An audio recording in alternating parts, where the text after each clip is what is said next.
Hare Krishna. Welcome back to video for the day. This is Sankarshan Dasarikari speaking to you from Shri Vrindavan Dham. Get back to your original nature. Don't cheat yourself by misidentifying with the gross covering, the material body, or the subtle covering of the mind, intelligence, and false ego. Get back to your actual identity as an eternal spiritual being, qualitatively one with the Supreme Personality of Godhead.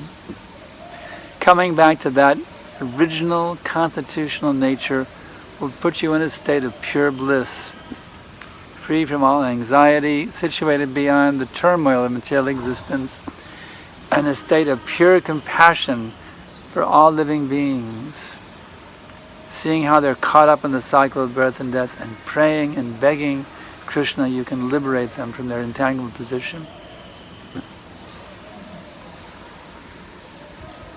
Be happy, relish Krishna's names, relish the person Krishna, relish the activities of the person Krishna, relish the teachings of the person Krishna. Just learn how to love Krishna more and more and more and more in unlimited numbers of ways.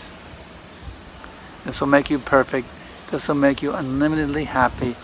Just become perfect in loving Krishna, the source of all existence. Thank you so much for tuning in. Hare Krishna.